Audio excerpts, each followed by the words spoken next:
Olá pessoal, eu sou a professora Gisele Mendes da Universidade Estadual de Maringá.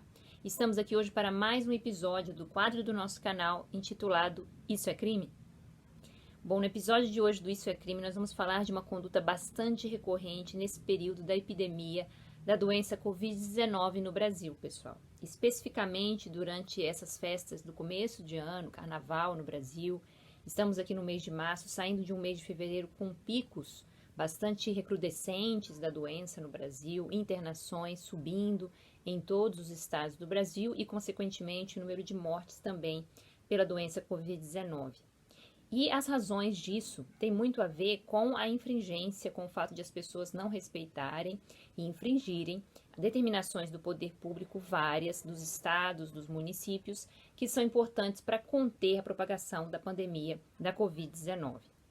Então, a nossa pergunta é justamente essa. Será que causar aglomerações, participar de festas, promover estas mesmas festas e aglomerações configuraria um crime? Ou só uma infração administrativa, passível de multa? Bom, a situação é muito parecida com a questão da infração do uso de máscaras, que nós já falamos e vamos postar aqui ao final do nosso vídeo também. Mas é importante a população se conscientizar e é por isso que nós estamos fazendo esse vídeo hoje novamente, falando da infração dessas medidas sanitárias preventivas. Constitui crime, pessoal. E constitui crime a infração dessas medidas não só para quem promove a festa, mas também para quem participa dela. Certo? Não somente quem promove a festa é passível de multa e de responder por um crime, como também quem participa dessa festa. Ah, mas se eu não estou contaminado, não penso que eu estou contaminado. Igualmente. Vejam só, é importante dizer que o crime, pelo menos o crime que todos cometem igualmente, seja o promotor ou promotora da festa, seja a pessoa que vai até a festa, ainda que usando máscaras, porque as determinações passam não só pelo uso de máscaras, mas pelo distanciamento social, o isolamento social nessa pandemia dentro das casas das pessoas, para que se evite a contaminação, já que quando há aglomerações, a possibilidade de o vírus circular é muito mais forte, né? Então, ainda que de máscara, numa balada, mas a pessoa eventualmente vai tomar uma bebida e vai tirar essa máscara, aí começa o risco. E o fato de as pessoas estarem muito próximas conversando, é um vírus respiratório, como todos nós sabemos, só aumenta a possibilidade de propagação da doença. Então, a pessoa ali dentro daquela aglomeração tem muito mais chance de contrair a doença do que fora dela, não é?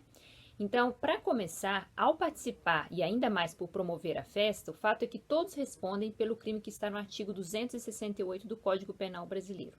Este crime está dentro do título 8º do nosso Código Penal de 1940, que fala da proteção da incolumidade pública, e dentro do título 8º nós temos o capítulo 3º, que fala da proteção da saúde pública. Então, ali nós temos o artigo 268, que eu vou colocar para vocês aqui, né, no rodapé, que é justamente a pessoa infringir uma determinação do poder público destinada a evitar a introdução ou a propagação de doença contagiosa. Então, infringir uma determinação do poder público destinada a evitar a introdução ou a propagação, que é o caso, né, de uma doença contagiosa, porque ela já está introduzida na nossa sociedade. Então, é evitar a propagação dela em situações ainda mais alarmantes do que as que nós já presenciamos. A pena, como vocês podem ver aqui no rodapé, é de 1 mês a 1 ano de detenção e multa. É um crime? Sim, é um crime contra a saúde pública. É o chamado crime de perigo. Não precisa acontecer nada. Ninguém precisa estar contaminado, ninguém precisa contrair a doença a partir daquela festa. É o fato meramente de se participar da aglomeração, proibida que está, não é? A partir de um determinado número de pessoas, enfim, aglomerações em geral, já que nós estamos enfrentando um recrudescimento da pandemia, como eu falei. Só o mero fato de participar é o chamado crime de mera conduta e não precisa causar resultado danoso algum. A pessoa já está praticando o crime. Seja porque ela promoveu a festa, seja porque ela participou da festa, certo? Então, o crime basilar é este. Ele tem até um aumento de pena no seu parágrafo único de um terço, caso a pessoa seja profissional da saúde, porque ela tem ainda maior dever de proteção à saúde, ela conhece mais essas regras sanitárias de proliferação de doenças e, portanto, ela tem um aumento de pena de um terço se for médico, enfermeiro, farmacêutico, odontólogo, pessoa que trabalha com profissional da saúde. Bom, então o que nós temos é que qualquer pessoa que participe dessas aglomerações, a partir do quantitativo que é proibido, e hoje por hoje aglomeração nenhuma é possível, né, de ser realizada somente entre as famílias, né, dentro de suas casas, porque ao estar com terceiros, com pessoas estranhas numa festa, vem justamente a possibilidade de contaminação. Então, o número de pessoas que podem se reunir, ele caiu drasticamente em variadas cidades do país. E nas determinações dos estados também, não só dos municípios, né, já que o problema tem se tornado maior ainda do que de interesse municipal, ele passou a ser determinação dos decretos estaduais, né? Então, a pessoa está infringindo uma determinação do poder público, como está escrito aqui.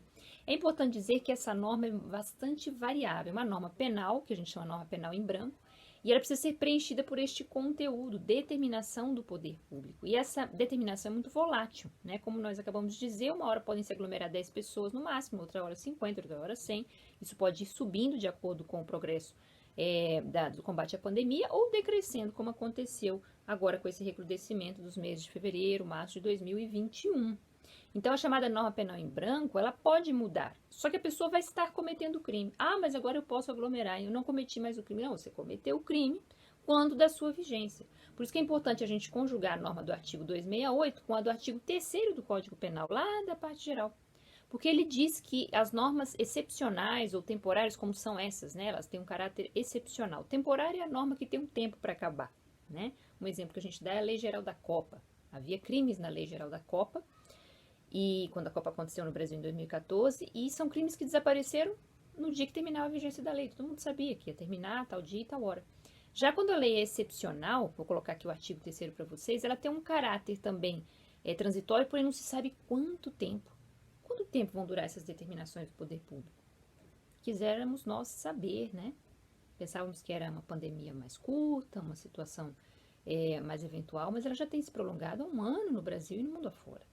Então, quanto mais tempo? Não sabemos. A lei é excepcional, não é temporária, certo? E essas leis excepcionais e temporárias também, elas têm esse condão, de acordo com o artigo 3º, de manter a sua vigência uma vez cessada a situação que lhe deu causa. Então, a pessoa que, se por acaso se enquadre nessa lei, ela vai obedecer esse artigo 3º aqui, por mais que já tenha desaparecido até o interesse público em manutenção da saúde, em preservação da saúde, quando a pandemia finalmente acabar, as pessoas que infringiram a lei, que foram indiciados e processados por ela, continuam respondendo por este crime. Porque, ao contrário da regra geral do direito penal, que diz que a lei penal nunca vai retroagir em prejuízo do réu, né? Apenas para beneficiá-lo, está no artigo 2º, o artigo 3º estabelece uma bela exceção. As leis excepcionais ou temporárias no Brasil, elas vão manter sua vigência ainda que cessado o período em que elas estiveram em vigor, né? Ainda que cessada a causa que lhe foi dada para que elas entrassem em vigor. Então, elas mantêm ali toda a sua vigência e vão durar o tempo necessário que for o processo e, eventualmente, condenação desses réus, certo? Bom, é importante dizer que essas pessoas infringem essa norma do artigo 268 do crime de infração de medida sanitária preventiva pelo mero fato de estarem numa festa, numa aglomeração, certo? E aí a polícia pode aplicar apenas a multa, né, administrativa, que é uma sanção administrativa dos decretos municipais e estaduais. Isso tem a ver com interesse local e regional, né? Porque o STF já determinou no sentido de que os estados e municípios têm competência para legislar em matéria de saúde pública, sobretudo da pandemia. Pode haver um estado em que já é possível fazer reuniões de pessoas, mas pode haver outro estado em que isso não é possível. Então, vai caber realmente a estados e municípios essa determinação do poder público, justamente que mantém o caráter transitório, eventual, excepcional dessa regra, deste crime. Não é? Então, essas pessoas respondem, ainda que não contaminem ninguém. Agora, caso a pessoa, isso é muito importante, se saiba contaminada, eu sei que eu tenho a doença, ou estou desconfiada, ou fiz o teste, tenho certeza, e a doença é muito grave, eu já tenho certeza. Se eu estou desconfiada, a gente fala no chamado dolo eventual, né? Então, eu assumo o risco, que é algo que se fala muito na doutrina penal brasileira. Se eu tenho certeza, fiz um teste, ou eventualmente estou muito adoentada, mas não quero falar para ninguém, mesmo assim eu vou até ali achando que não vou contaminar, aí o crime é mais grave, pessoal. O crime de pandemia, tá? Nós já falamos bastante do crime de pandemia aqui no nosso canal, que é o crime de cima, é o artigo 267 do Código Penal, que tem penas muito mais graves, né? Então, causar a pandemia, causar epidemia, porque pandemia está dentro do conceito de epidemia por uma interpretação extensiva, né? Ou seja, quem causa uma pandemia certamente causa uma epidemia, que pandemia é algo muito mais grave, né? Que abarca aí, segundo a OMS, todo o planeta, né? Em diferentes continentes está a situação do coronavírus. Não é como uma epidemia de dengue, ela é uma pandemia que assola o mundo todo. Então, causar a epidemia mediante a proliferação de germes patogênicos tem penas de 10 a 15 anos de reclusão, como vocês podem ver. Dolo direto ou eventual. Basta que eu contamine aí sim uma pessoa com essa minha saída furtiva. Eu só saí ali com máscara e tudo, tomando os cuidados, mas eu estou contaminada. Então, se eu estou com a doença, ou desconfio que estou, eu não posso sair, porque eu posso provocar epidemia. Claro que se não acontece nada, eu volto para o artigo 268, mas se eu contamino uma pessoa sequer, e a chance é grande, uma vez que estou doente, e ainda que eu tome as medidas necessárias, a pessoa está francamente doente, né? O vírus é respiratório e as chances existem, ainda que de máscara, porque a máscara não vai evitar 100% a contaminação, né? Ela diminui, mas ela não anula essa contaminação. Então, a pessoa francamente doente, ela deve ficar em casa, porque aí o crime já sobe por esse crime aqui, com penas de 10 a 15 anos de reclusão, né? Contaminou uma pessoa, já se tem o resultado do crime de epidemia. É claro que eu posso não me saber doente, né? Mas por uma imprudência pensar, estou só com uma rinite, estou só com um pequeno resfriado, não deve ser o coronavírus, não vou me testar, e provocar a epidemia culposa, certo? A epidemia culposa está no parágrafo 2º, que também é crime, certo? Com 2 anos de detenção de pena, mas também é crime sair de forma imprudente pensando, será que eu estou com uma rinite? Será que eu estou com outro vírus respiratório? Será coronavírus? Não será? Ou seja, não tem tanta certeza nem desconfiança que seria o caput 267, é um crime gravíssimo, a pessoa francamente doente vai lá no meio da rua, vai fazer um vestibular, vai numa festa, isso é um crime gravíssimo de epidemia, tá?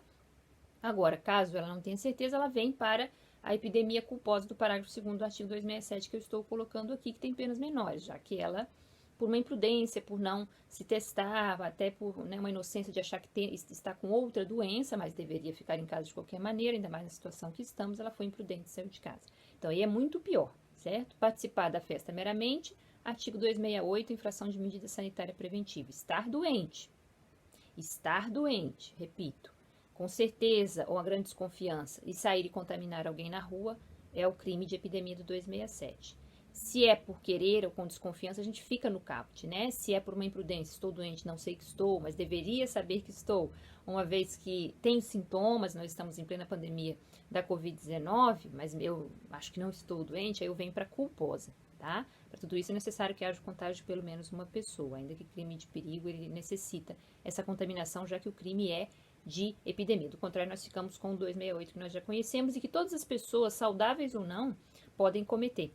Por isso, não participem de aglomerações, não participem de festas, não compareçam a esses eventos, porque eles são eventos criminosos e que podem realmente ceifar vidas no Brasil.